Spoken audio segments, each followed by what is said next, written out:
Bismillahirrahmanirrahim. Assalamualaikum warahmatullahi wabarakatuh. Alhamdulillahirabbil alamin. Wassalatu wassalamu ala asrafil anbiya'i wal mursalin wa ala alihi washabihi ajmain. Sahabatku yang dimuliakan Allah SWT dimanapun Anda berada, mudah-mudahan pagi ini pagi yang terbaik buat kita semua. Tentunya mempersembahkan kualitas ibadah yang terbaik di hadapan Allah SWT. Salawat dan salam kehadirat junjungan kita Rasulullah SAW. Mudah-mudahan kita mendapatkan syafaat di yaumil qiyamah. Amin amin ya rabbal alamin.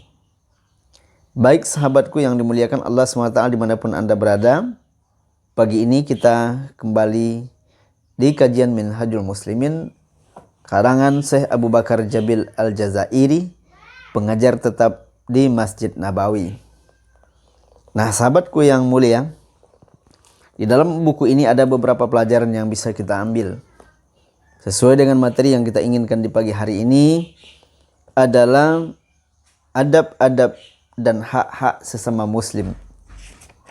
Nah, dan ini sahabatku yang mulia, ya, merujuk kepada hadis Rasulullah SAW yang diriwayatkan oleh Muttafaqun alaih dan juga Bukhari Muslim. Muttafaqun alaih sudah merangkup semuanya. Semua ulama hadis mengatakan ini adalah hadis sahih. Rasul mengatakan hakul muslim alal muslim khamsin. Jadi hakul muslim alal muslim khamsun. Hak muslim sesama muslim itu ada 5 kata Rasulullah. Yang pertama adalah waddus salami, mengucapkan salam kepada saudara-saudara kita.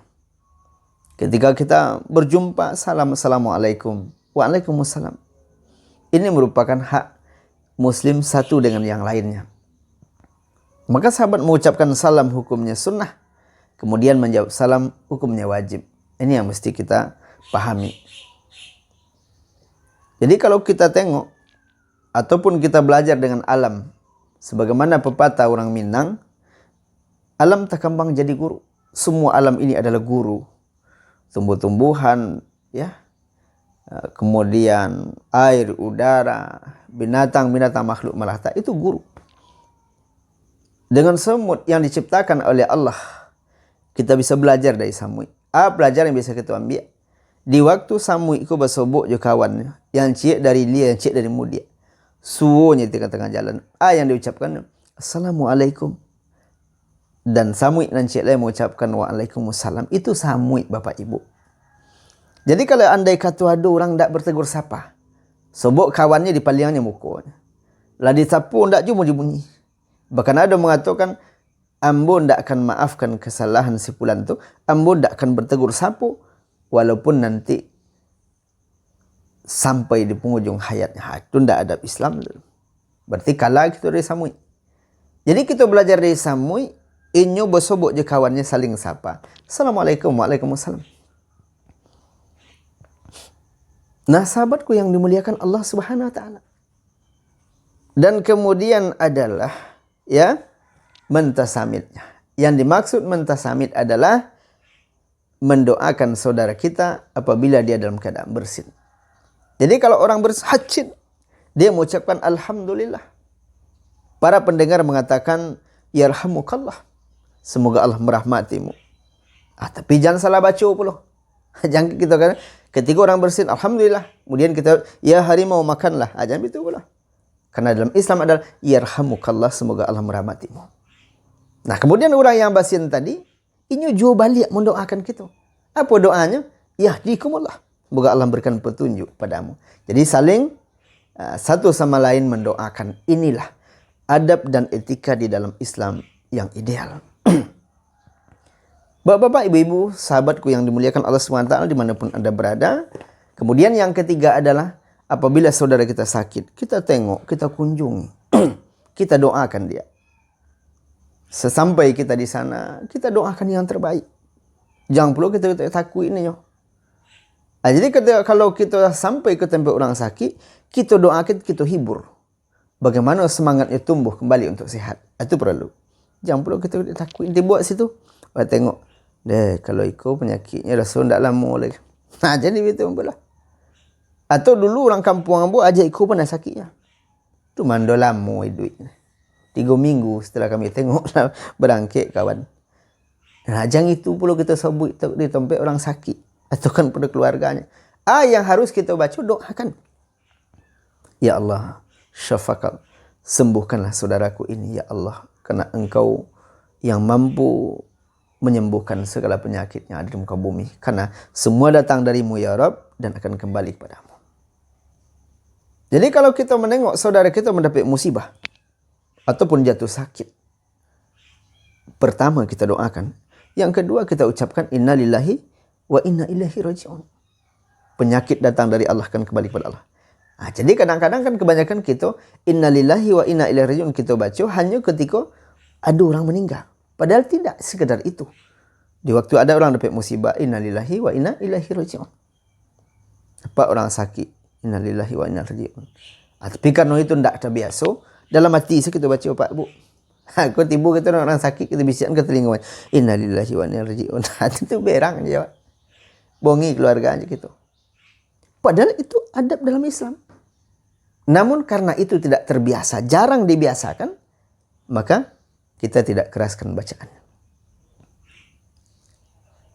Kemudian sahabatku yang mulia yang keempat adalah ya, kita mengantarkan dan mengurusi jenazah saudara-saudara kita. Kita antarkan jenazah. Kita ikut memandikan, mengafani, kemudian menyolatkan sampai mengantarkan ke pemakaman. Nah, walaupun ini sebenarnya ketika urusan mandi memandikan itu diprioritaskan keluarga, diprioritaskan ahli waris, anak-anak, menantu, suami, istri, baru nanti orang lain. Jadi sahabatku yang dimuliakan Allah Subhanahu wa taala, jadi kita ikut mengantarkan jenazah, mengurus jenazah, insya Allah ini adab dalam Islam. Makanya Rasul mengatakan man syahidal janazah hatta yusalli falahu qiratun. Siapa yang ikut melaksanakan mengurus jenazah sampai menyolatkan, dia mendapatkan 1 pahala sebesar qirat. Siapa yang ikut mengantarkan jenazah sampai ia ikut menguburkan, falahu qiratani. Dia mendapatkan pahala sebesar 2 gunung Uhud.